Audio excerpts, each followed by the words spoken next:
To Chuck's World of Infinite Mojo, brought to you by Holy Chuck Burgers. Our business is burgers. Good morning, Katarina Witt.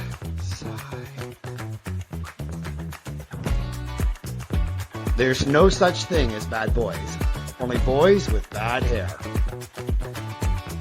Sponsored by Maxwell's Clothiers, your bespoke tailor since 1961. And now, your host of Chuck's World of Infinite Mojo, Chuck Basti.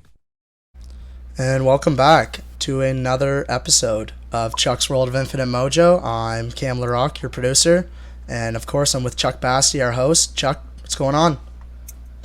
Hey Cam, it's game day here at the podcast studio at Chuck's World of Infinite Mojo, and we're really excited to have Shane Willis from the Carolina Hurricanes on the show today.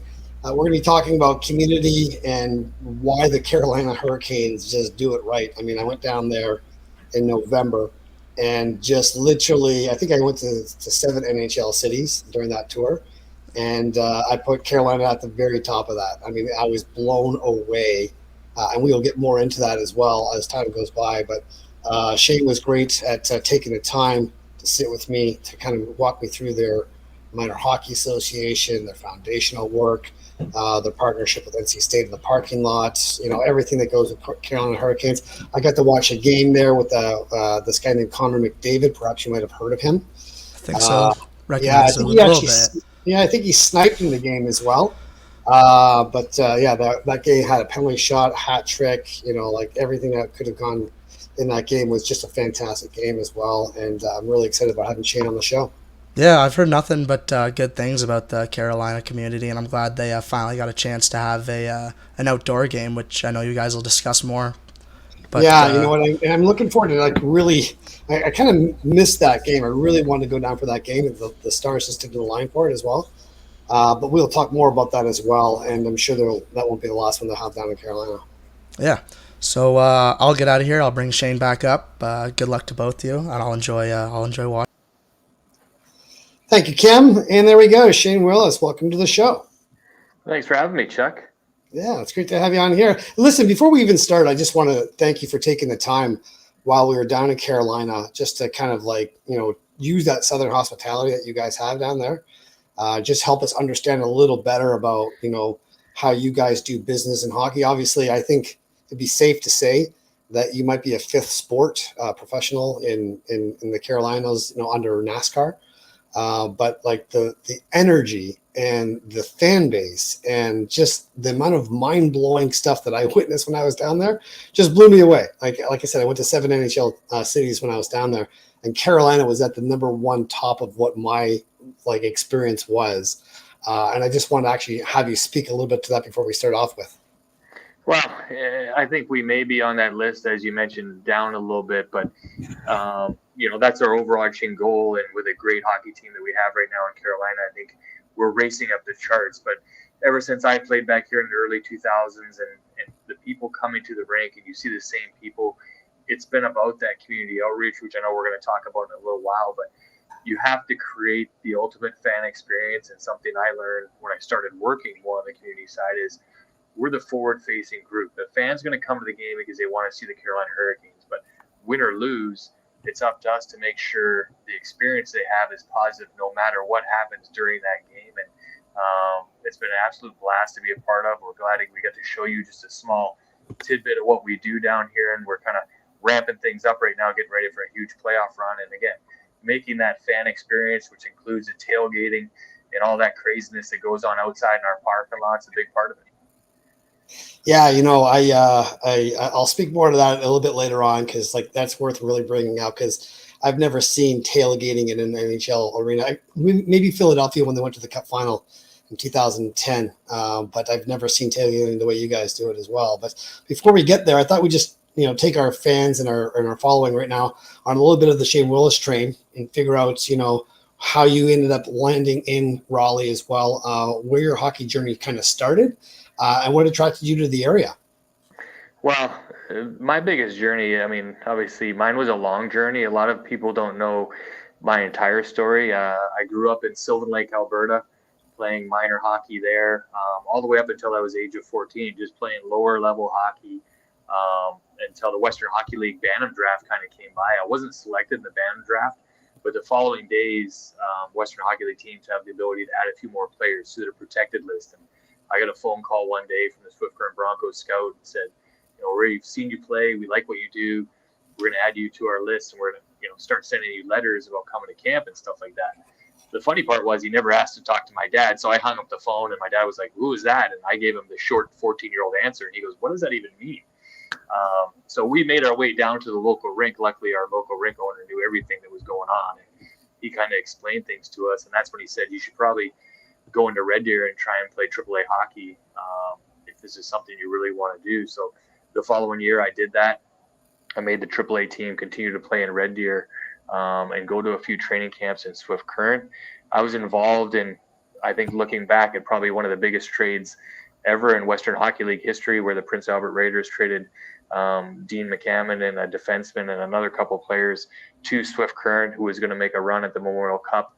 I was involved in that trade going back the other way as a young prospect to Prince Albert, which, again, everything happens for a reason, and I was able to start my Western Hockey League career in Prince Albert. Now, everyone coming up, and Chuck, you and I talked a lot about this and how kids view things. They always look at it and saying, well, if you're 16 years old and you're a great player, you should play in the Western Hockey League. Well, I was a good player in my mind, and after training camp that year in Prince Albert, the team asked me to stay and said, "We got a spot for you on this team." And I was sitting there as a 16-year-old kid all excited. And I was like, well, I'm going to play in the Western Hockey League. And during the time in the meeting, my dad continued to talk and said, "No, he's not going to stay. We're going to take him home. We want him to have another year of schooling at home in 11th grade and make sure he gets, those things in order before coming back." I didn't say anything in this meeting. We got in the car and started driving home, and my dad was like, "You know why we're doing this, right?" And I was like, "No idea. They just said I was on the team. I was going to play there. What's happening?" And he goes, "You weren't going to play very much. You're going to be on the fourth line.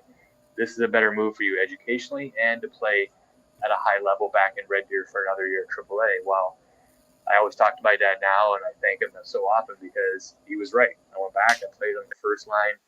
We went to the Air Canada Cup in midget in Canada, unfortunately losing in overtime that year. But it's all part of that growing curve in the journey, Chuck, as you know, for young players, and building that character. There's a small handful of kids that go from square one to the top of the league of elite, and that's part of your journey. And I'm thankful for it because that journey kind of helped create who I am today and what I know and what I can pass along to young youth players now in Raleigh.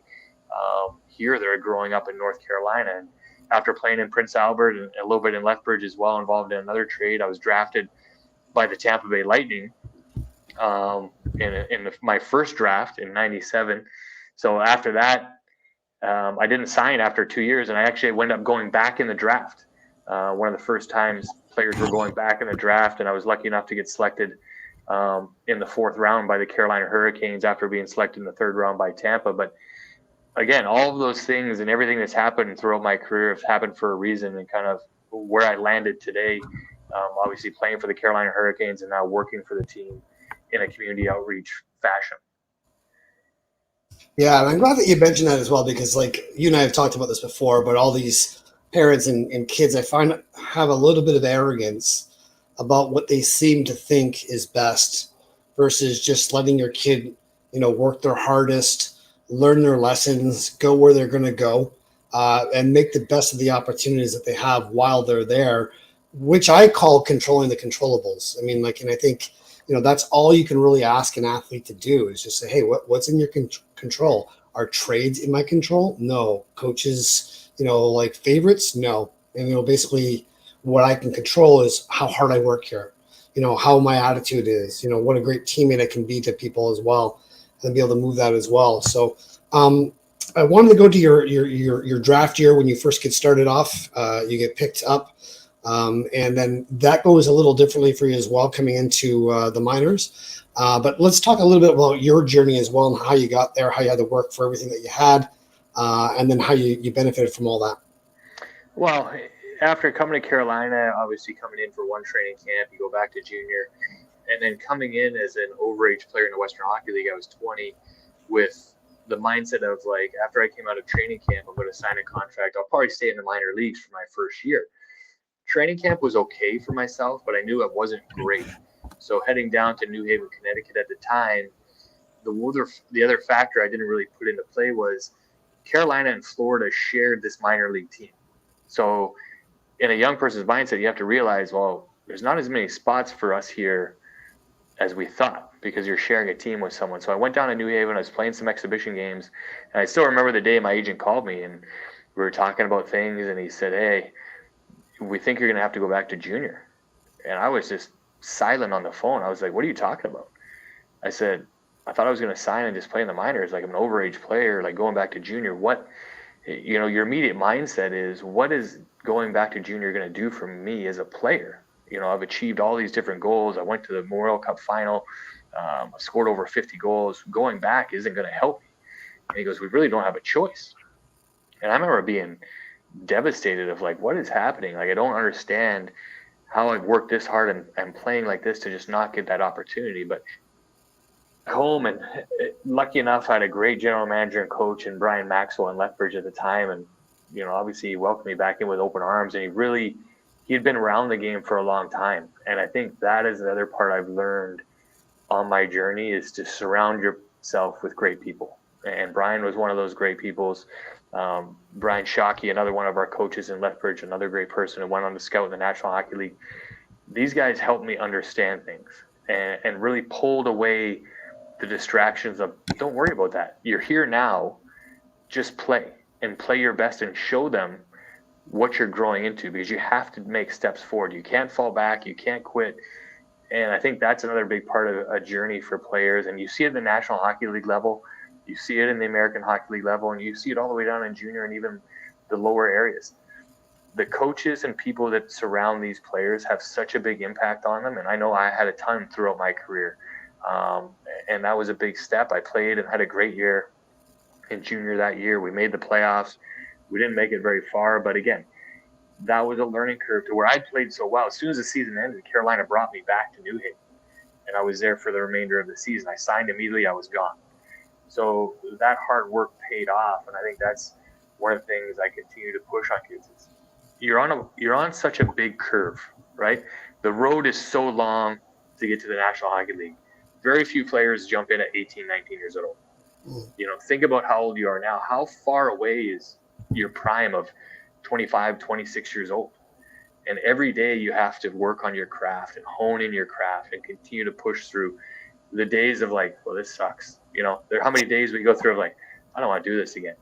But the guys who make it and are elite don't even think about it. It's the same every day, over and over again. And again, great people helped me along the way to get here to Carolina when I finally played my first game after a couple of years in the minors, one in New Haven and one in Cincinnati, before I finally broke through and made the National Hockey League roster here in Carolina. Yeah, I mean, you bring up such a great point about surrounding yourself with great people. I had a friend of mine that gave me a great moniker to remember. He just said, there's three things in life that you need. You're going to be on your feet for 8 hours a day, so buy a good pair of shoes. You're going to be sleeping for 8 hours a day, buy a really good bed. And I said, well, what's the third thing? He's just like, you're going to be around people for the rest of your life. Make sure you surround yourself with good people. And, I realized I had to take a lot of inventory in my life and figure out where the people that were not as supportive as they possibly could have been, not only in my life, but in their own lives, and what they were doing. And then as I started to actually take inventory of that, I'm like, well, I need to be causing the matter of my own self-love and my own confidence and my own self-esteem and building that up. And when you start putting together pieces of that puzzle, one person, two people, three people, Oprah always said that if you had three people in your corner, three great friends, that's all you really need as well. When you go into an organization, obviously we'll keep going with the Hurricanes as well, but you guys really just have that community, and whether it be down in your minor hockey affiliation, your AHL franchise, your foundation, your community. I mean, it was evident in the outdoor game, the support that you garner in the Triangle area. I just thought we'd just speak a little bit more to, that community and the people that you actually have, even your ushers. Like I made a joke about this before. I was there on game day skates And I was actually a little annoyed at how kind they were. They were just, hey, sir, can I take a picture of you in front of the morning skates? And, when I was waiting for you downstairs, I was walking around, can I get you a glass of water? Or, do you need to know where the bathroom is? And I remember I said to you, I'm like, how do you train these guys? And your response really blew me away. You're like, what do you mean train them? That's the way they are down here. It's Southern hospitality. And then all game, they were like that as well. So I just thought shoot it back to you about the community in Carolina.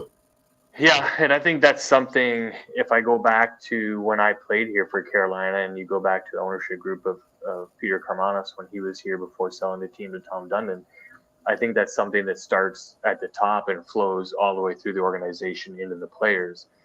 We were taught very early on that, our lifeline and success here in North Carolina, which go back to when this team moved here, a lot of people doubted hockey in the South and what was going to happen here. And I think now when you look at this team and you saw just a small glimpse of it, and I think the outdoor game blew people away about the hockey base that is now here and the hockey fever that this community has. But when you look at the top organization all the way through, knowing that these fans, we had to reach out to them, but did they welcome us with open arms? And as you mentioned, going up to people in stores and how welcoming they are and how kind they are to people, especially hockey players, and they just wanted to learn about the game. So I think the organization coming in did a very good job, one, of connecting with the fan base early on, but then also showing them every aspect of the game and how they could get involved and how exciting the game was to be here in this building. Now, winning helps that a ton, in which this team has done over the past 5 years and making the playoffs every year and making very deep runs in it. That is the easy part of a fan base and what happens when you have a winning team. But we continue to do every outreach thing we have possible, growing the youth hockey part of it. The NHL came out a couple years ago with the Learn to Play program. For every hockey player you create 3 more fans. We've exploded youth hockey here in North Carolina and across the state, in the South Carolina, which is continuing to grow fan bases. We continue to utilize our foundation and reaching out in our community and helping different aspects of our community and the youth world, not only youth hockey, but different youth associations, to show our support back into the community. And I think when people ultimately see a professional organization giving back to their community like that, it's easier for them to say, they're my team. I'm in. I'm going to buy tickets to go support them as well. It's a two-way street. There's never a one-way street.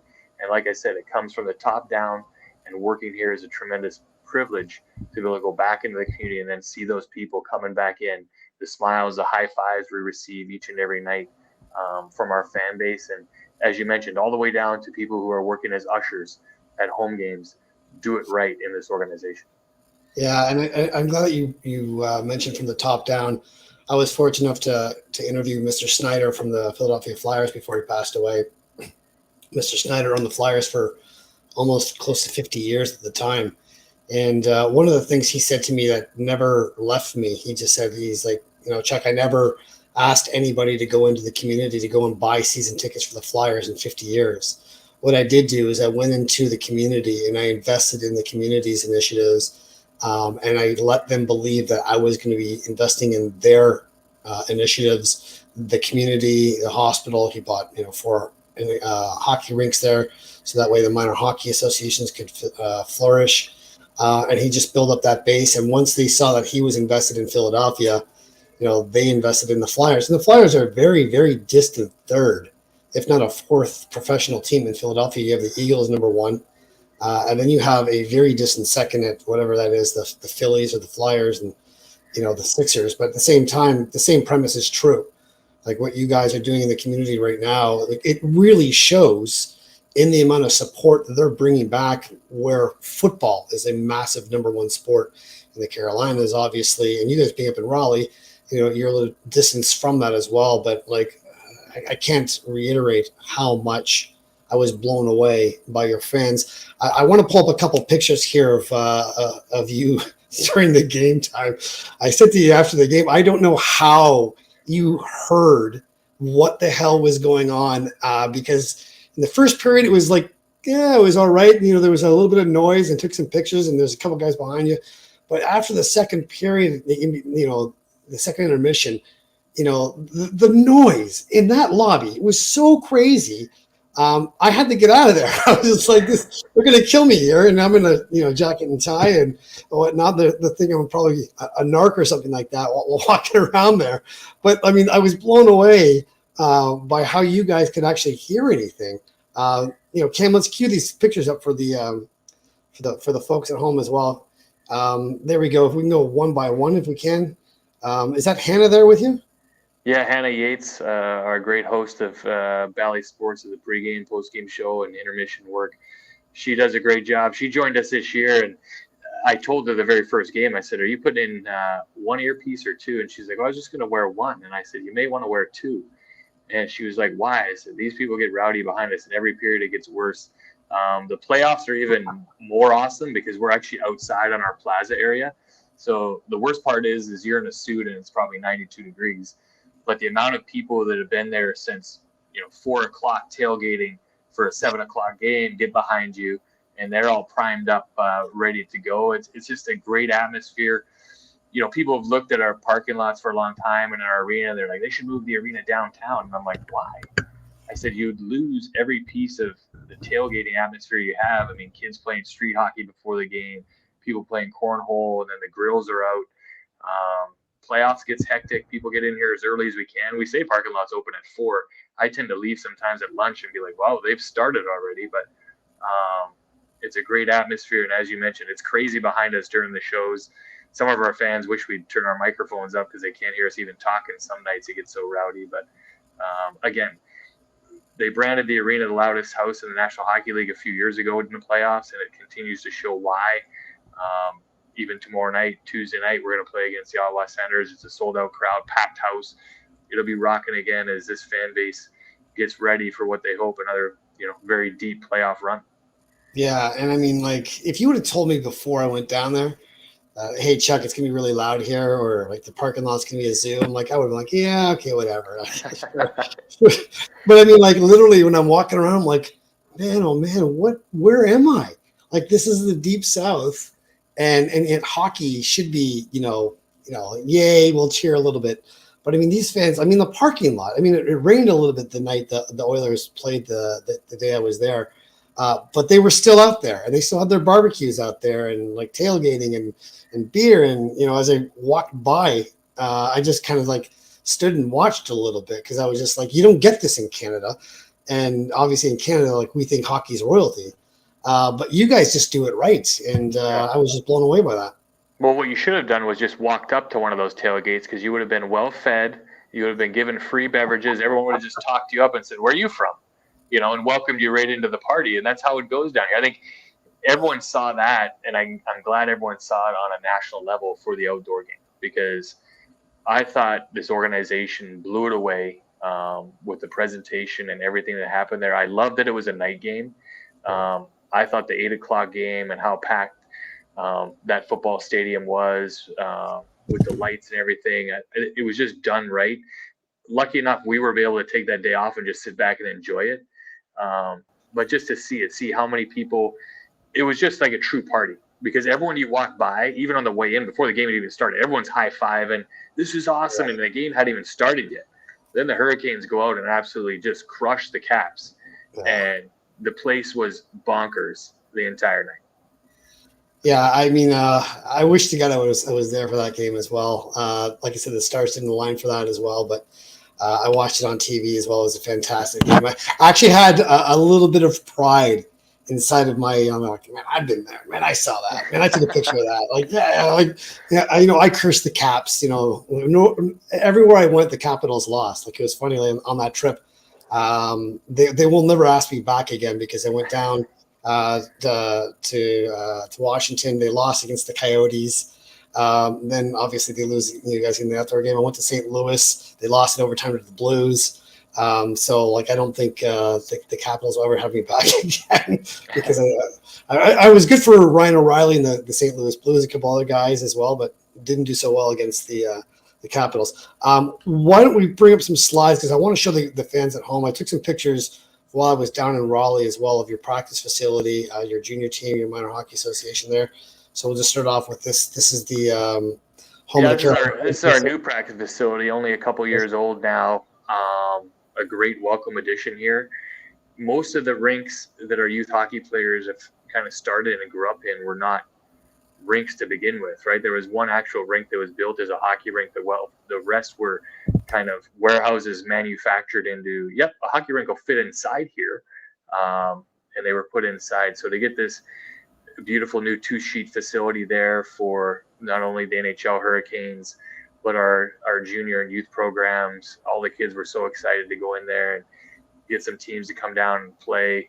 I love you pointed that sign, earn it. That's one of Rod's biggest mantras inside their locker room. We've kind of just pushed that into our youth hockey world as well. Nothing's going to be given to you along the way. So that's in our practice facility. And, again, just an exciting place for our kids to go and play what we think and what we know is the greatest game in the world. Yeah, you can look at my look on my face there where I'm saying like, right? Because, there's this entitlement issue, I think, with younger kids now that, old school guys like me and you, like our dad just said, no, man, like the coach isn't going to give you that ice time. You need to earn that. You're not going to get respect. You need to earn that. And these are things that I think, need to be implemented back into. When I saw that sign there, I was just like, man, I got to take a picture of this because this is something that is such a great message from the grassroots. And that's obviously in the practice facility as well. The picture to the right, like that aforementioned usher that was just way too nice, took this picture a morning skate as well. And then, I didn't get the light in front of me, so you can't tell what I'm wearing. But next picture as well, we can roll to Cam. So these are the pictures, obviously, from the practice facility. I got a little picture of the Zamboni back there. And, your junior team obviously plays out of here as well? Yeah, we have a Tier 3 junior program here. Actually, the one team just won the national championship. So an awesome time for their program and one of their teams to go out and win the USPHL national championship this year. And great for our kids. A ton of the kids grew up playing hockey here. Now they're playing. Everyone also looks at it like, oh, are you playing Tier 1 junior? You're playing Tier 3 junior? My thing is, are you still playing? And where are you going to next? Right? Yeah. These are all small little steps to trying to attain your goal, whether it's maybe it's going to Division 3 college, maybe it's going to Division 1 college, maybe it's going over to play in Europe. And that's the other thing I try to explain to kids here when they're growing up is there's a ton of different paths. Your goal should be to play in the National Hockey League, but there are a ton of different paths to play professionally if you don't ever get to the National Hockey League. I mean, it's like winning the lottery to get into that league, but continue to work on every one of those steps to get there and see where you land. Yeah. And this is outside PNC Arena, correct? Yep. Yeah, that's outside our parking lot. There behind your car, that's the sign at Carter Finley Stadium where the outdoor game was held, which is basically the exact same parking lot just across a few streets there to get into that building. Yeah, and then we have it's really like literally across the street. Like I'm standing in the middle, with the Holy Chuck truck here on one side, and then I flip over to the other side. And PNC Arena is on the other side as well, and you guys share that parking lot together, which is just brilliant. Yeah. So the NC State men's basketball team plays in our facility too. So we do a few double days. Football season is during our start of our season, so it's a little bit of crazy times of when they're in there on a Saturday. We're usually on the road, but this place is always busy. The lights don't go off very often. There you are out in Chapel Hill. Sorry. I mean, I don't mind. My wife's a Chapel Hill fan, so everyone always asks me, being a Canadian, they're, who do you cheer for? And I said, I'm lucky. I get to cheer for whoever's winning and not get in any trouble at all. Well, I actually went up to Chapel Hill, and it's just a beautiful little campus as well. And I was able to get into the football stadium here, as you can see. It really brings up the blue in my eyes, which I was really, happy about. But I mean, like they had the tower clock that was there as well. I get to walk around. Yeah. It's a gorgeous day outside. Did you get over to Duke at all? I did not get over to Duke, and that was on purpose because, obviously I hear too much stuff about how everyone loves to hate Duke. And obviously you guys being the NC State, I was barely able to get over to Chapel Hill and then come back to PNC Arena without getting jumped because everybody in the arena was just like, you can't wear blue in this arena. And I was wearing blue that day. I'm like, well, this is a different color as well. So, well, that's one of the best parts. And Rod's always said it best about our team. And we're surrounded by, these elite level colleges here, UNC, Duke, Wake Forest isn't far, then NC State. But he always talked about, he's like, these teams hate each other. When they go to the other facilities, they hate each other. But when they come to ours, everyone kind of comes together, right? Everyone's cheering for the Hurricanes, and we're kind of the one bonding moment that everyone has around here, right?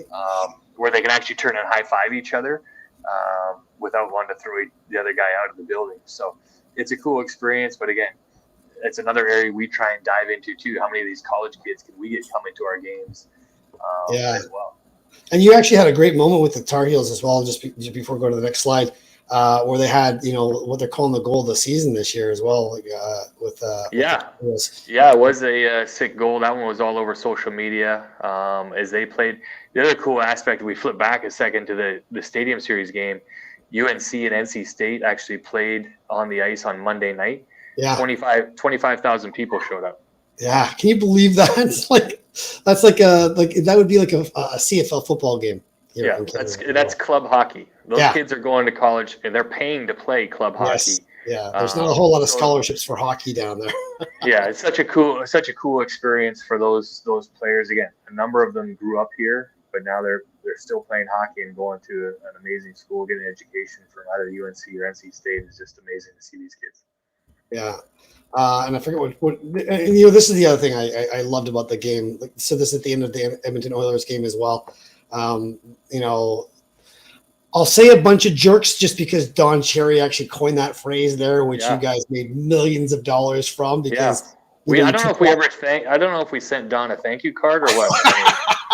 The T-shirt sales are through the roof. Oh, and I mean, I took a picture of the the store in there, and I'm like, the amount of millions of dollars that there from, an outspoken older Canadian hockey gentleman named Don Cherry did all that for you guys as well. And you guys hashtagged it and owned it and took it on as a badge of honor as well. And then, they salute the fans after every single game. You guys did all these things that were interactive, which started the whole bunch of jerks, moniker from Don Cherry.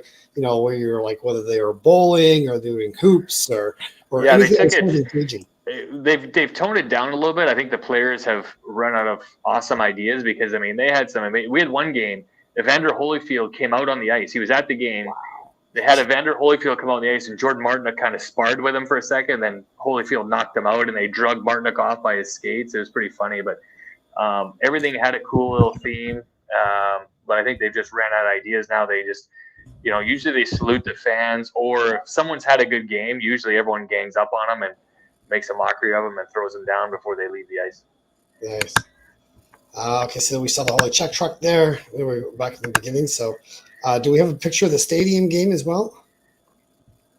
Oh, there it is right there. Yeah, there we go. And with honestly, just the lights under, like you said, night game.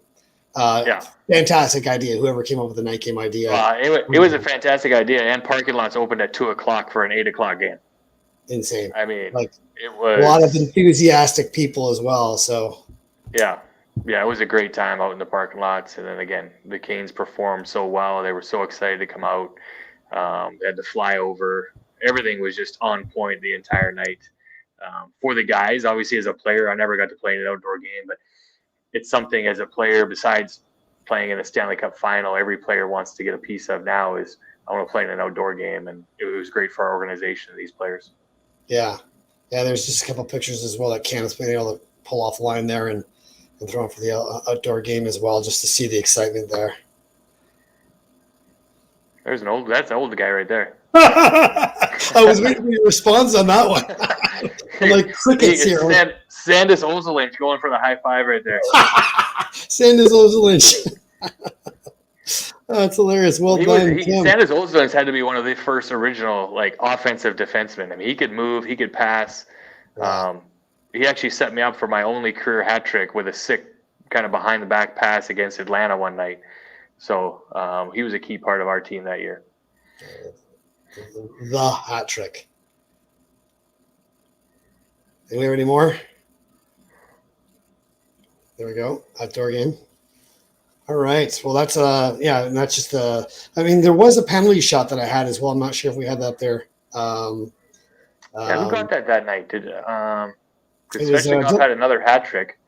He did, especially when I've had the hat trick. Even Burnsy scored a goal there. He sniped, which was great. I think it was Hyman had the penalty shot, and Kochetkov with a big poke check, wasn't it? And he tried to go right, and he poke checked to his right because he was a right-handed shot, and that was great. And then Dylan Holloway had the penalty shot. I think if we have that, I want to pull that up there because I take.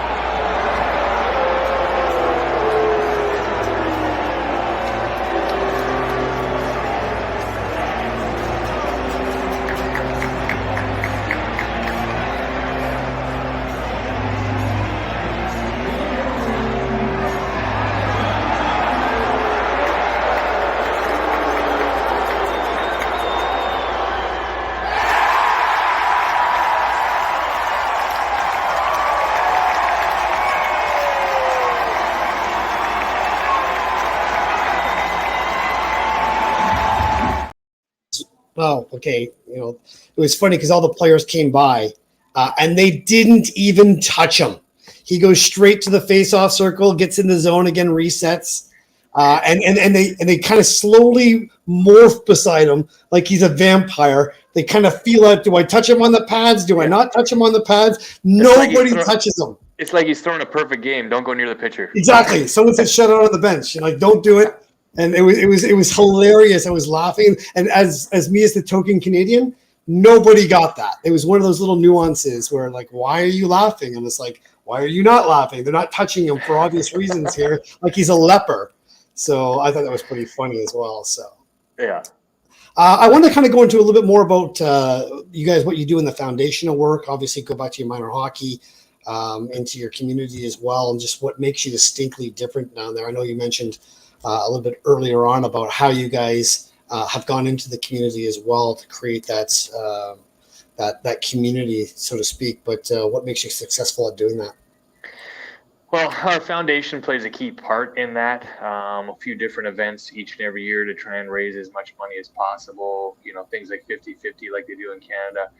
But then receiving and pushing as many grants as we can back out into our community. Like I said, some of these grants do go to youth hockey, and that's a big part of our community is youth hockey players here. But we also want to make sure we're touching different aspects, whether it be a community library that is all filled with youth kids that needs more books. Is it a shelter downtown that houses single mothers and children?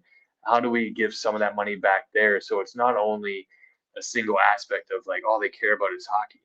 You have to care about the entire community, as you mentioned when you talk about the Philadelphia Flyers, and our foundation has done a great job in doing so, and making sure we are receiving as much money as possible and getting it back out of the community where we see fit and where the needs are that we can really help out and be a part of.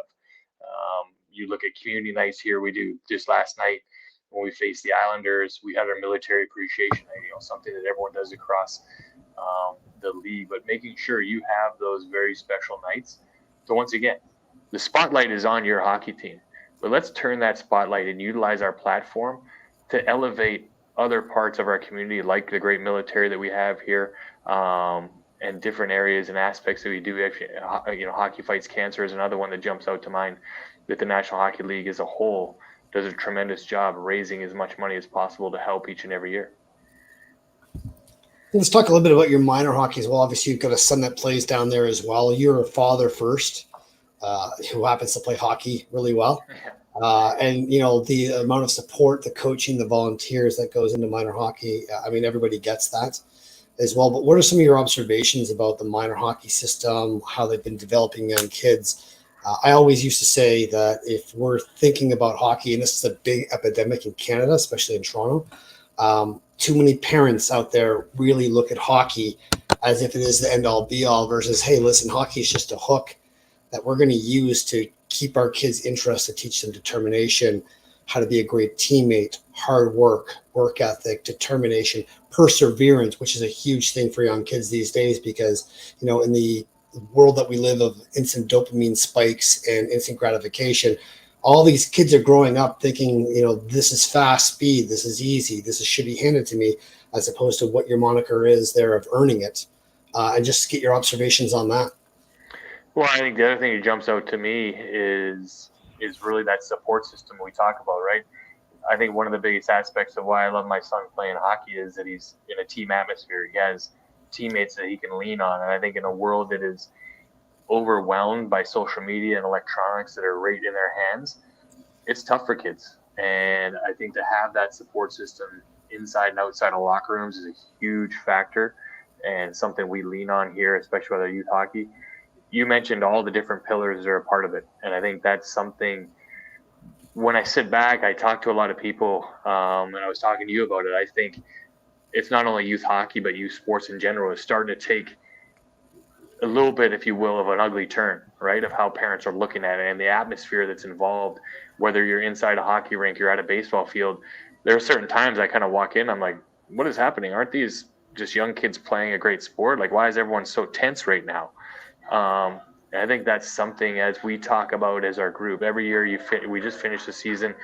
Every year you want to refocus and say, what can be our goal moving forward? And I think that's one thing we want to really focus on, getting that fun atmosphere back into the arena so families can not only enjoy it, but these kids can excel, because the kids that are struggling are the ones that intense atmosphere. I mean, it's hard. 13, 14-year-old kid, that type of pressure, they don't know what to do with that. So how do we make sure? I think the hockey part's the easy part, right? Any organization can set up practices, skilled practices, the power skating, all of those things. That's the easy part. How do you create a culture? And I think I always take back and go back to when Rod Brindamore was named the coach here. The first thing he said in his press conference, I'm going to change the culture inside this locker room because it's not where it needs to be. And I think that's something I think we're moving forward towards is I can't change what's going on in Boston, right? I can't change what's going on in Denver until I change what's going on in Raleigh. So how do I change that culture? And you and I talked about it. We talked about mental health for a long time that day over lunch. Yeah. How do we change that culture to make sure it is exactly where it needs to be? For one, the safety and positivity of our own kids in this community. And how does that build out, right? We're on a podcast right now, but how do you take that culture and let it flow, right? So then someone calls me and be like, hey, I'm in Detroit. I want what you did in your organization, not the national championship. I want the culture piece. Yeah. So I think that's such an important part. Our board, we discuss different things all the time. You mentioned it over lunch today. How do you bring in different assets of, mental doctors, those assets, so that if a parent or a kid has an issue, they immediately have somewhere they can turn. A resource, yeah. Right? You got to have those resources involved in your organization, and it's a big part. I think, again, the hockey part's easy. I can go talk to a kid. I can make him excited about hockey in 15 seconds. But how do I make sure he stays with it? Yeah. Right? And as a parent, you want to see a safe, fun environment for your kid. Absolutely. You want to see a schedule structure. You want to see support from a running organization. And you're going to be like, yep, I'm going to keep my kid in this. What you don't want is a toxic culture that people are in and they're back out. Yeah. And the one thing I love about hockey, and obviously, you being from Alberta and coming from Canada, I'll say this is like usually the dub is basically made up of small communities of, regular middle-class Canadian kids that are just working hard, especially from our generation, where they get in there, they get into the community, they get into those initiatives of either the town or the city that they're playing in. And you grow up with that as well. And then when you get to the age that you're at right now, you have the ability to pay that forward and be able to implement that change and say, hey, listen, these are some things I'd like to improve upon from what I grew up with and make things a little better than what you and I had growing up as kids. How do we make that safer? How do we make the communication lines better? How do we make it, a little bit more vulnerable for kids to actually, speak up? Because I know when I was that age, I didn't have that voice. I didn't have that confidence. I was 14 years old. I was devoid of all that. But there was that one coach or that one trainer or that one mentor that you and I both all had in our careers growing up that was able to, see the greatness in us before we could see the greatness in ourselves, and then draw that greatness out and give you small wins. And when you had small wins, you got confidence. When you got confidence, you're probably more than likely to want to work harder and then develop mastery and really get into your skills as well. So I guess my question is, long-windedly, with the Hurricanes organization, how have you been able to better that in the position that you're in and developing that culture that you say within the Canes junior organization? Well, again, I go back to when you're a professional organization and being here as the Carolina Hurricanes, the easiest part is for someone to open their door, right? They see the logo, you're coming in, you're going to be like, we want to support you. And you kind of have a bigger voice in the room. Again, people come up to me all the time and people will shake my hand and thank me and the Hurricanes for everything we've done for youth hockey. But there's so many other people that are involved in our great organization here that are at the forefront trying to make sure, you have safe sport things designed. All our managers are prepared with the right information to support their parents throughout the system. Our coaches are in depth with the training modules we want to put in place on the ice. And I think having the platform and utilizing the resources is first and foremost for me. How do I get those into the hands of the right people? We can't just have a coach come in who's a dad and say, well, this is what I'm going to do. Well, that's not part of our organization. It's not part of our culture. If you want to be a coach in this organization, this is how we do it here. You have so many different teams from the ages of 18 all the way down to 8. They're not all the same, right? There's got to be, again, we talked about the steps before. There are steps for each one of those kids at age levels to get to a certain point. And, the one thing we face here, being a gridlock in North Carolina, there's not a lot of hockey teams around. Our kids are traveling a long way to play games. And you want to make sure they're traveling safely and they're doing things the right way so they have a great experience and they can look back and be like, I learned all this stuff. Again, at the end of the day, do I hope there's a kid that one day walks up on the stage and says, the Carolina Hurricanes or somebody who's drafted from Raleigh, North Carolina? No doubt in my mind. Would love it, right? That'd be the day I'd probably walk out and say, I retire. I've done it. But at the end of the day, the 99% of the kids say, and come back to our organization again, don't come back to Shane Willis, but come back to the organization and say, thank you. You did this, this, and this for me. And that's why I'm here today. Yeah, and I'm so glad that you said that. Because that's the honestly where I think people, with the metrics, they really miss the point of this. Like, let's be honest, like it's so hard. I mean, I don't know how many hundreds of interviews I've done with NHL players, bottom 6, top 6, really talented guys that just either broke their leg or coach didn't like them. The team that they were playing on was too deep at the time. There was a great podcast I listened to yesterday with Jamie Phillips. He was a drafted goalie in the NHL. And he just said, hey, listen, I just literally hit the end of my wall. And I just couldn't do it anymore. And I got transferred up and down 14 times in 1 year. And some of them, like 4 of those were 24-hour spins, and people don't really see that. And I think it's really about how does your kid come out of, organized sport, whether it be baseball, hockey, football, I don't care what it is, with better life skills that we have prepared them for, because I think every parent can get behind that. My kid has good support system. They're mentally strong. They have good mental health. They've learned how to take care of their body. They've given themselves dedication to one sport or one thing to do. And then that will make them be better entrepreneurs, better workers, better partners, better sons, daughters, all these things that we want for as parents for our kids as well. You go on to culture as well. You mentioned Brenda Moore. I'm a Flyers fan, so I love Rod the Bod. He just gets it, and I'm so glad he was able to go down to Carolina and then really build out that program. I'm obviously a Hurricanes fan because of that. But I thought we'd just speak to what Rod's culture is, his hand in the team, working that all the way through the organization, how Tom Dundon is giving him that free reign, and the success that you guys have had with that. Well, you mentioned when Rod came here, obviously coming from Philadelphia, that's one of the things he learned playing there is all about the hard work, and that instilled in him from college into the Flyers and then being traded here. And he talked about it. He goes, I was disappointed in it. He was like, I wanted to be a Flyer for the rest of my career. But when he got here and he started to once again see the community, and he talked about being stuck here the first week. There was a massive snowstorm when he first got traded here, and he was in the grocery store and he was in a suit. He didn't have any of his winter clothes with him because he was coming to North Carolina. And he was standing there in a suit, and 2 people looked at him and said, oh, you can go first. It's okay. And he was just like, I am not in Philadelphia anymore. Like, what is going on? But he fell in love with the area and he fell in love with the community, but his hard work never changed. I think that's the one thing I was lucky enough to play on Rod's line, and what I loved about Rod is he's the same each and every day. But it goes back to the one thing, and I think I talk about this all the time as being a great head coach, is knowing that how much Rod cares for every guy in that room, one. And two, he would never ask you to do anything that he wouldn't do. And he still does it on a daily basis. He's the first guy in the weight room every single day, making sure he gets his work in, that he's prepared, that his notes and everything are ready to go for his team.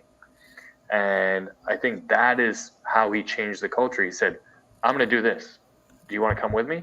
And the guys who, maybe have faltered aren't really here anymore. And Don Waddell and Tom Dundon and their staff has built a team that is going to buy into that culture. And it's about hard work. It's about every single day of what you're expected to do when you arrive. Whether it's only an off-ice workout, you're going to go through the wall. And Brent Burns, one of our biggest additions this past summer, he comes into training camp, and he came off the ice one day, and he literally looked at somebody, I think it was the trainer, and he said, you guys really go here. Like he was taken back to how hard and how fast the pace was every single day. He was like, I wasn't like this in San Jose. But you see it. I'm lucky again. I get to sit there in the stands every day and watch them step on the ice, and it is a pace that doesn't come off. Yeah. So I think that's just Rod. That's who he is. But again, a guy's going to push you that hard, and it's easier to respond when you know how much he cares about you. Yeah, you mentioned Brent Burns. He was one of the very first NHL athletes I interviewed. And I remember walking in on game day skate when he was with the San Jose Sharks, and Thornton was there, and they called them the Beards. And he's the very first guy off morning skate, and you got him for like 4 minutes before he gets off. And of course, everybody in Toronto on game day skates over there to try and get whatever they can get out of Brent Burns. And then he takes his shirt off, and it's just like I didn't know whether to look at him or read him. Yeah. Because his whole entire body, like literally at that time, was all tattoos. And then just the friendliest guy. I know he just brings so much. I think that you guys are so lucky to get Brent Burns. Like when I saw that he went to the Hurricanes as well, and I love the Sharks as well. But I thought, what a great pickup that was for you guys. Yeah, he's been a huge addition, and he works as hard as anybody. The true story would be, if you could ever get it, Chuck, would be what's in the bag that he carries everywhere with him. I don't know if anyone knows. We go on an overnight trip, one night trip, and it's the biggest suitcase and backpack. I'm like, what do you got in there? So it would be the story. It would be the story of all stories if anyone could ever break, where he would just take everything out and show you, because no one knows what's in it. There's I'm glad that you brought that up, because Joel Ward was on that team that one time, and I was sitting there with Cabby Richards, and Cabby Richards was doing a little bit of Cabby Richards is a comedian up here on TSN, and Cabby Richards was saying, "Hey, what's in the bag? What's in the bag?" And Joel Ward was just saying, "Well, go over and ask him." He's like, "Go over and ask the Beards." And then I'm like, "I have no idea." And then Cabby goes like this. He goes, "I know exactly what it was." He's just like, "What is it?" It's like, and he said a name. I'm not going to say the name is, but that person's name is like sex with her is in the bag. And I thought that was the funniest thing. And of course, leave it to Cabby to make it really kind of light and funny in the dressing room as well. But yeah, that was you mentioned the bag, which is like not a lot of people know about that as well. So yeah, it's a full out Army backpack. When I happened to walk in the practice facility the first day he arrived in town, I thought he had just parachuted in. He was just standing there, army bag on, just standing there talking to Rod. Like, did you just jump in, or where'd you come from? I think he's got his pets in that bag, because we all know how much he loves his pets and his, all that as well. So I want to fast forward a little bit just to the end of your season as well right now, because you got a really good schedule for the final few games of the season for 23.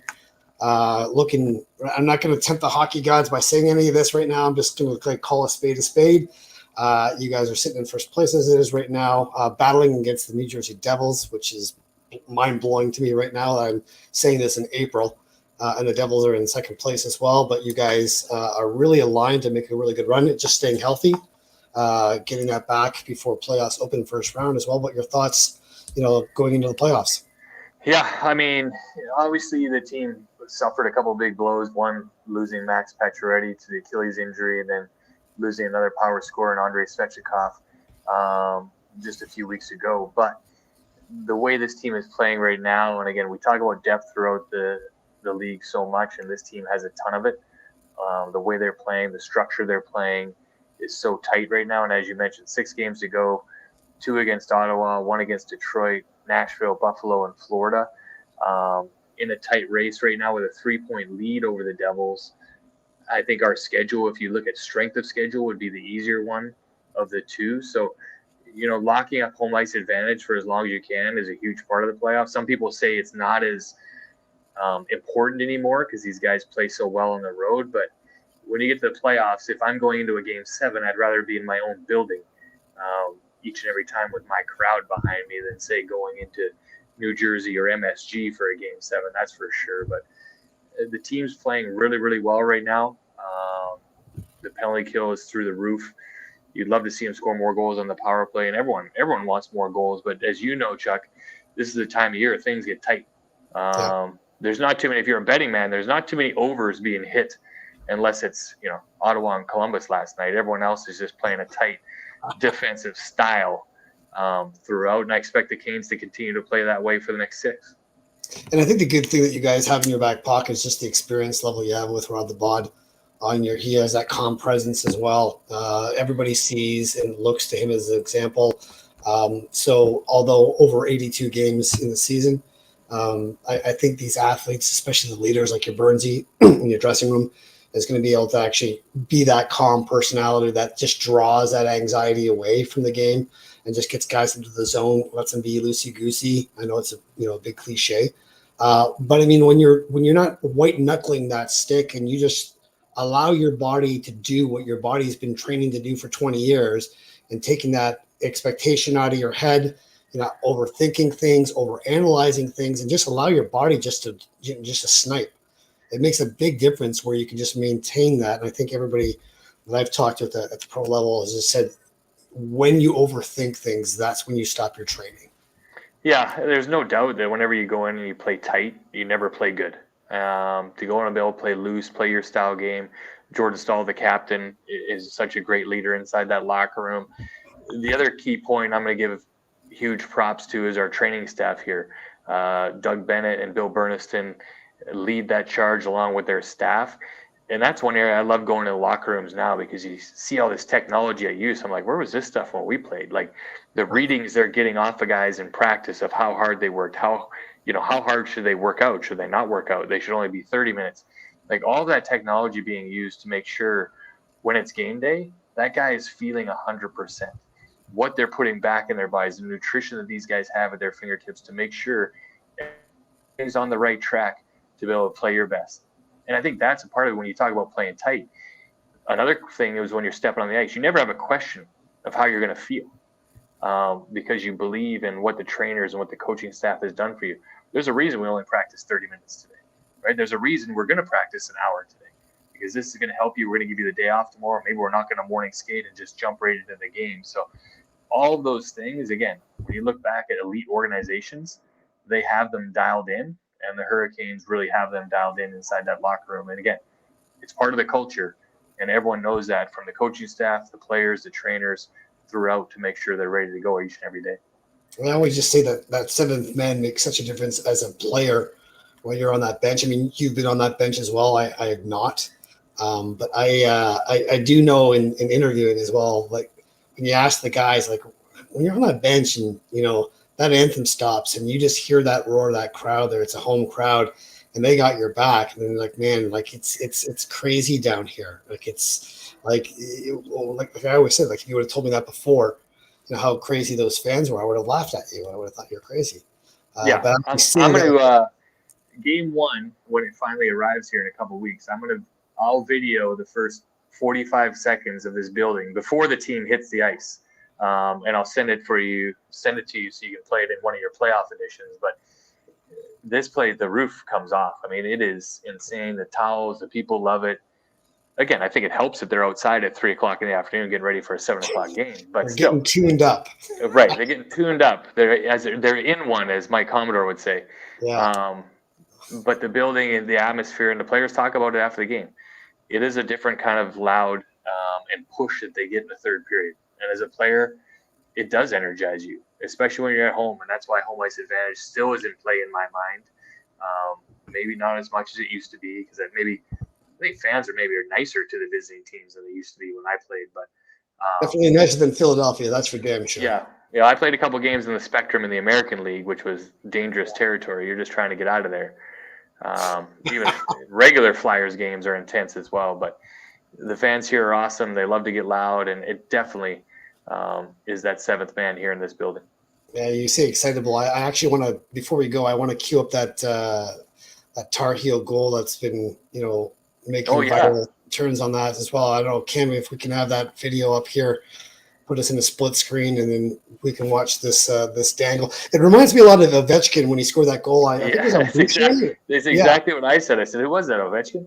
Yeah, it was almost like he's on his back. He rolls around like a bear. He throws it back end door right between the wickets, while he's doing that, as almost like he's Ovechkin. He's going to call this goal as well. It's like, okay, I'm going to go over there, cross on my backhand, full back, slide over, split the wickets. And Ken, can we pull that video up right now? Here we go. Greasy, slow mo, on his back, roll over. Presence of mind, turns around between the wickets, face plants into a corner. Place goes crazy. Yeah, everyone's just like, are you insane? Like, look at this guy. And then the Selly. Like, those are good-looking uniforms. Awesome. Yeah. There is Ovechkin there. Yeah. Yeah, Boucher hates himself. Ovechkin, I think his was harder. He went at 5-hole. Ovechkin had an open net. Yeah, wide open. Like this much to tuck it in. And Boucher's just sitting there going, no way he just did that. Yeah. That's hilarious. So we're going to find that. I don't even know who the kid is that scored that goal, but we're going to throw him a shout out there. And if he's watching this right now, drop me a line and I'll make sure I put you into the socials as well so we can blow up your gram, because that was 1-6 greasy snipe is what I'll say. No doubt. Greasy on that one. Yeah. Well, Shane, I want to thank you for being on the show, man. It's been an amazing opportunity to come down there and meet with you. I really want to thank you for taking the time out of your day as well. Just walking me through the Carolina Hurricanes experience. I know I'm a better man for it as well. And hopefully the people that are watching this as well are seeing this is how it can be done in minor hockey and in foundational work. So that way they can actually make their communities a little better place as well for the kids as well, taking the models of what you guys have done. Yeah, it's definitely, it's a work in progress. We're not exactly where we want to be yet, but we're moving in the right direction. It's not going to be easy, and there's great organizations around the country as well, and I think it's something we all got to push for to get things kind of back on track. And, you're welcome to come back anytime, Chuck. Hopefully maybe you can get back down for a playoff game, and anyone that kind of watches this podcast, come down and check us out. We'll be here ready for you in a nice tailgate atmosphere. Yeah, for sure we will. And I will be down there for a playoff game as well. I'm not sure it'll be the first round, but second round I'll be down there watching you guys as well. And when I'm out there, I'm going to get tuned up in that parking lot as well with everybody else around, just enjoying the experience. Maybe I'll run into Mike Commodore and we can talk to each other about what we do for hair products these days. That'd be great. Yeah, you guys would be a dynamic duo for sure. Ginger Ninja. That's what it is. Well, thanks, Chef Shane, for being on the show, man. And we will see you in the playoffs as well. And as always, go Canes, go. I appreciate it, Chuck. Thanks. Thanks for being on the show. That's Shane Willis from the Carolina Hurricanes, a really righteous dude. I really love that cat. He just gets it, and I'm just so overjoyed that there are organizations out there that really invest in people like Shane as well. So that way, like I said, what we can do is pay it forward into our organization to make our lives a little better than what we had growing up. And with that being said, I'll bring up our producer, Cam, and see what Cam's thoughts on the show was.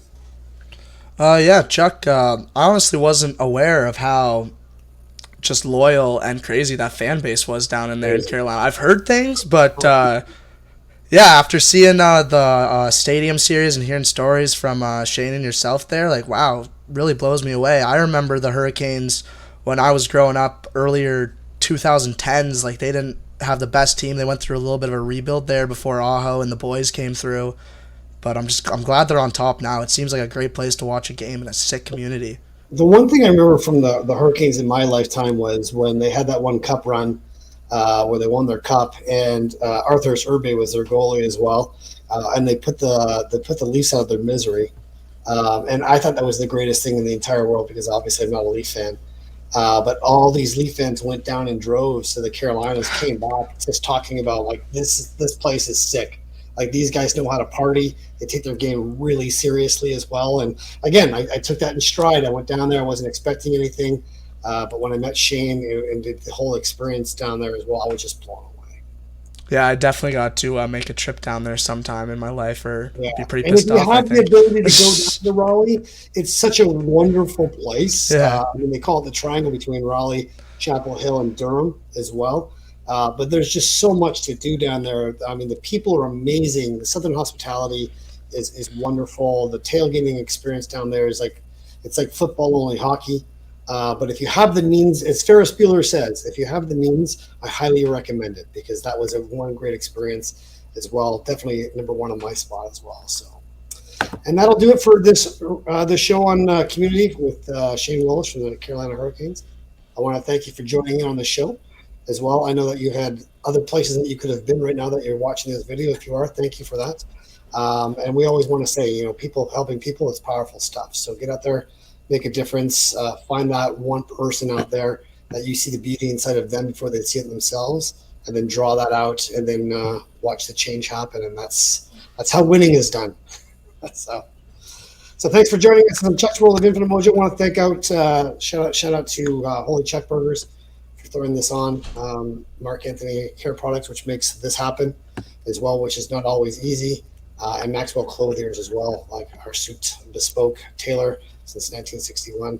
All this doesn't happen without them. So thanks a lot for tuning in, and we'll see you next time.